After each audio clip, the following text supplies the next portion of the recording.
còn lúc đằng ồ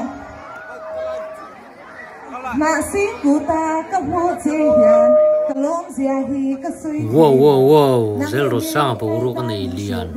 ma sai ka channel lo en thin tu te za vai chung alom thu ka soya chu ti rolin zel ro sang fans te hian an en tam bera ni chung a polom thu bitan ka ro soi ani ya zel ro sang po ro ka nei lian khop me ya na sin ku ta hianin pathian ha nge min ka lo soi to kha po ro lian tak alo ne ya tam tak comment te kalo chiarin zel ro sang hian lap song sa sela tun ai hian bo ro nei lianang Mizoram a hianin andu zualang thalai ho hian anti ni rs hianin pathian la lo lap song te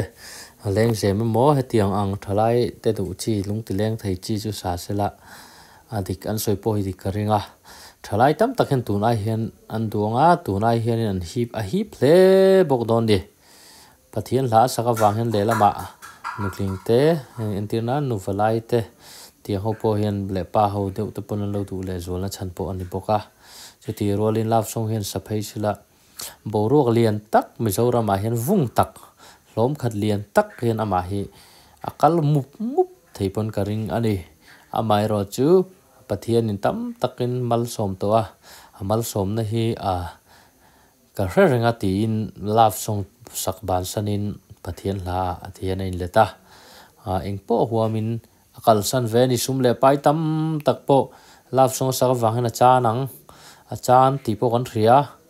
amai ro chu pathian in a choi sang atuna hianin pathian la sa chungpo hianin tam tak tong moi lo ni lo sela mi ka be na po ni lo sela lap song sa tam tak hian a boro ang a sang hi an la hi phachung lo ani wa zel ro sang boro ang a lian hi an la nei phalo ka ti na ni chu tuna hian ala pathian la sa chungpo hianin are sange nge are sa thin na chet klat na du tu le ngai na tu le bor tu alanga ber sel boke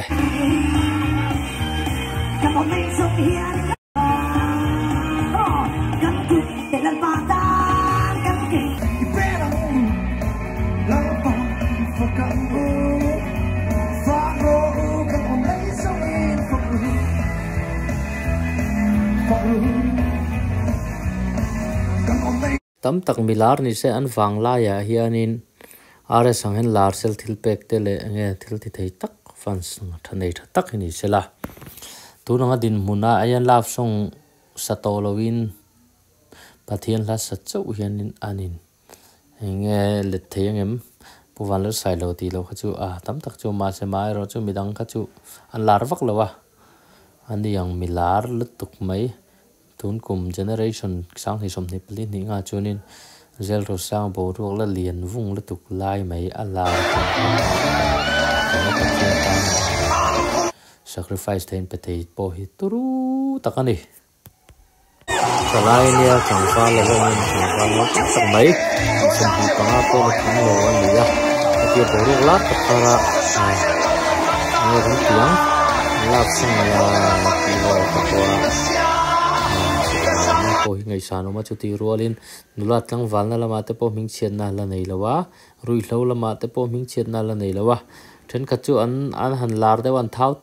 tu ta ti vel te po kha ala nei lo ni ama hi elin le ti vela po hin sum theya chuti rolin a in du mai chuti khati te soi sel na tur soi sel na tur shrim hela om lo ani chu wangin zel ro sang hi chu bi kaniya tiang hi chu anom le zen to lo wang ti po hi kangai dan le karin dan ani konsat na sin ko ta konsat na video hi top khana lo clear hawang mu no mai